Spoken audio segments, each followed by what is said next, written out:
So when my father left, basically a new life began for my sister and I. Um, my sister and I felt like we had some freedom when my father left. He was out of the picture, and then things started to change, and we're more around the gang members, the gangsters. We were around bad kids. We would be curious about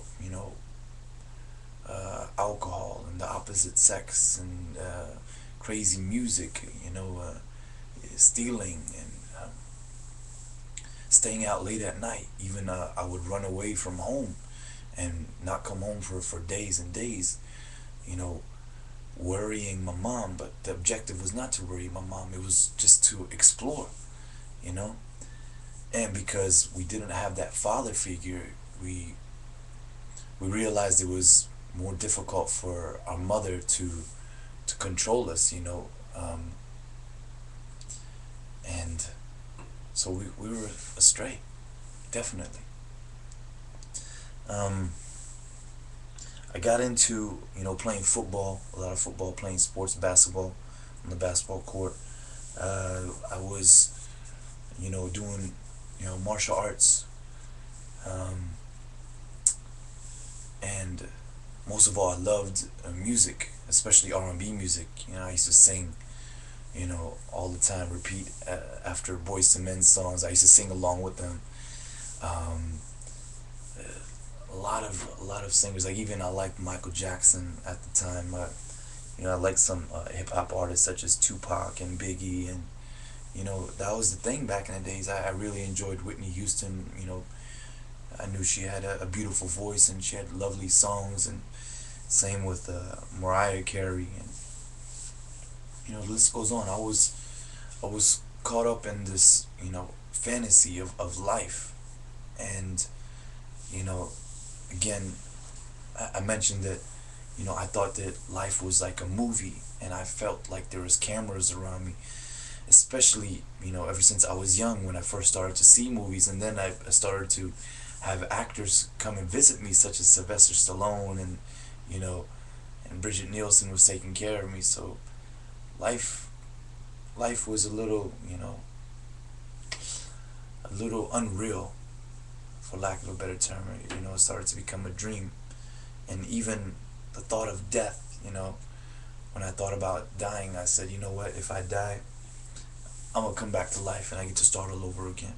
Sometimes I wanted to die because I was so fooled, you know, that I thought when you die you would come back to life as a different person, or as the same person but in a different family. So I said, you know what? I want to be brought up in a black family. So I was becoming so audacious. I didn't care if I died, or I wanted to be in a Hispanic family, or I want to grow up in a Chinese country because I want to be like what is it, Jackie Chan, and and Bruce Lee and stuff. But it was all fairy tale, And what got me to think that way was the movies that I was watching, and the music that I was listening to.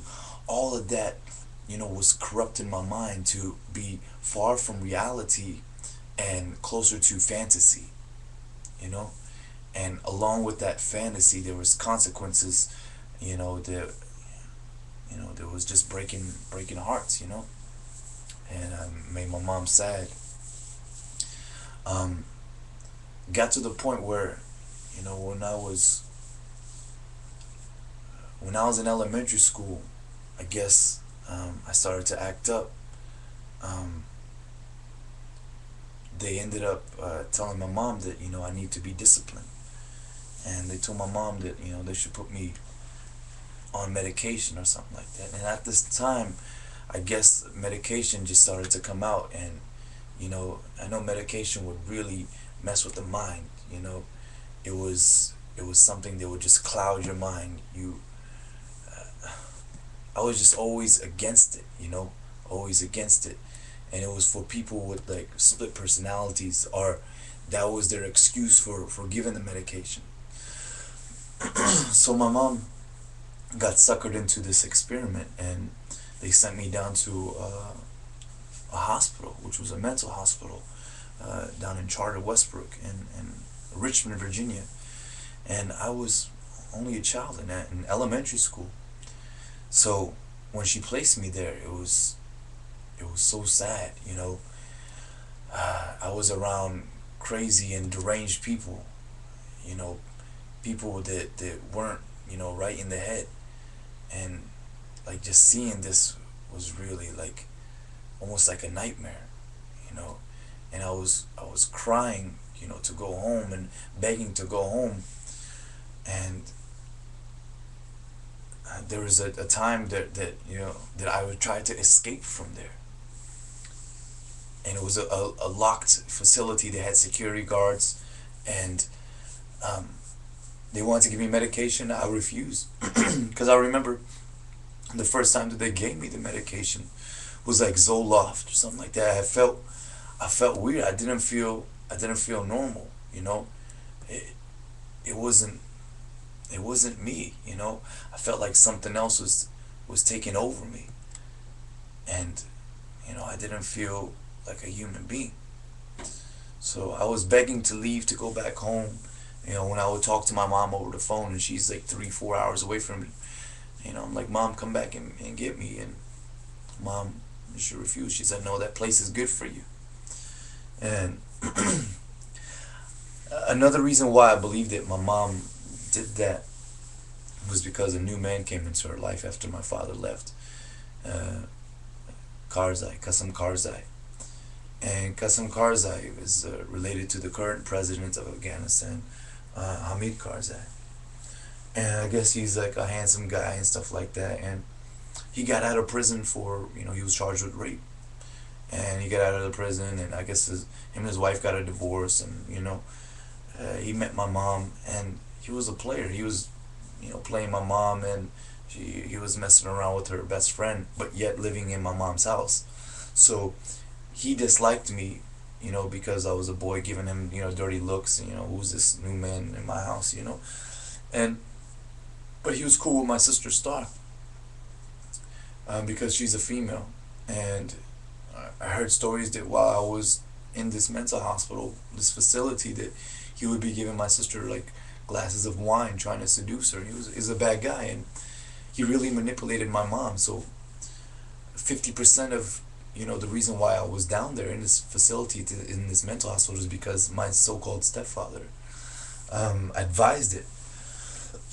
Excuse me. And he encouraged it, along with the school, or the counselors and the people who want to experiment with this medication, for kids. So back to me being in this facility, like I really wanted to leave, and I was begging my mom. My mom was like, no, it's a good place for you. And I was crying. I was like, how could you do this to me? I'm your son. This place is for crazy people. And they're trying to give me medicine that makes me feel weak and feel weird, and it makes me so depressed. And my mom said, listen to them. They know what's best for you. I'm like, no, they don't, Mom. And finally there was a day where, the door was open, and I ran out the door because they were always locked. And I seen that it was open, and when I ran out, I ran into this courtyard, and it was a brick wall. There was nowhere to go. And I tried to, jump the wall. I couldn't do it. And there was like a code red, that they announced for, when people tried to escape. And like more than, I would guess about 15 security guards and staff members came into the courtyard. Grown men, big, like with muscles, and I'm just an elementary kid, trying to escape. And I became intimidated by all these men. I was besieged by all these big men. They were scary, And I picked up a big rock that was in there, in the courtyard, and I threatened to hit one of them with it because they were getting closer and closer. And I was crying. I was like, please leave me alone. I just want to go home. I just want to go home. And as I was crying, I just dropped the rock. I thought, what, by surrendering, they won't hurt me. But still, when I dropped it, they tackled me. And then they put me in these restraints. The restraints put restraints on my wrists and on my ankles onto this, tied me to this bed basically, for an entire day. And they injected me with something that I still don't know what it was till this day. And it just like made me paralyzed. I couldn't even cry, but I wanted to cry. I couldn't do anything. And it made me calm, but not with free will. It was oppression. The following day, a different psychiatrist interviewed me and spoke to me and asked me all these questions and did all these tests and did brain tests and the whole 9 yards. And the psychiatrist came with a diagnosis. And do you know what the diagnosis of the psychiatrist was? That I was normal, that I need to go home, that I don't belong in this facility. So the psychiatrist called my mother and he spoke to my mother and he told my mother, he's like, hey, you have to come and pick up your son because he does not belong here. My mother debated with him. My mother said, no, just keep him there, another few weeks. My son has problems. And the whole time, the psychiatrist says that he hears my stepfather in the background talking to her, basically coaching her on what to say. And the psychiatrist said, if you don't come and pick your son up, that we are going to call social services and child protective services. And he will be the custody of the state. So my mother quickly came that same day, drove for hours and hours down to Charter Westbrook, and she picked me up.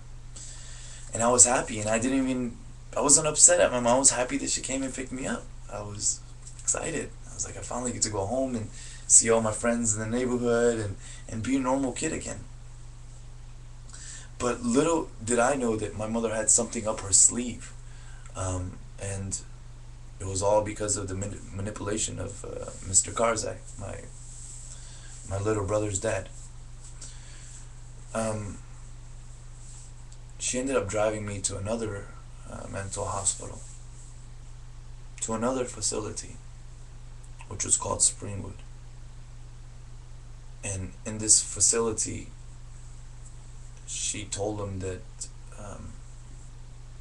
I belong there and I'm crazy and whatever my stepfather told her to say, she said. And they said, we'll do an intake. And they took me in there, and I noticed something, was a little different than the place that I had just came from, the Charter Westbrook. This Springwood facility, aka mental hospital, had acres and acres of land, and it had a field, and it had a few horses in the field, and they had a pond with fish in there. And I love animals. Animals are dear to my heart. So that sort of brought comfort to me. And I said, you know what? If I have to stay here for a little while, it's better than the other place. And I didn't debate. I said, fine, I'll stay here. But I was a little upset at my mother. And I ended up staying in Springwood for a few months. And I refused to speak to my mother every time she would come visit me, because I became disappointed in her, because I felt like she was abandoned, like she abandoned me for a stranger. And it really broke my heart. But what brought comfort to my heart was every day the fact that I got to go outside, although it was a locked facility, but the counselors used to take us outside and for walks, and I used to stop by the horses, and I used to sneak apples and other items of food that I know horses would like, and I would call the horse, and the horses would come to me. And I remember there's 3 horses, and the horses wouldn't go to anybody else. The horses would come to me, and I would feed the horses the apples, and I would get grass and give grass to the horses. And part of the reason why the horses would come to me only because all of the other people there were scared, because they were crazy, and deranged, and psychotic, and it's like they didn't trust anything. But I had love for everything and everyone, and so that's something that helped, ease the pain of being betrayed, and what's the term for being abandoned, basically, by your own mother or your own family.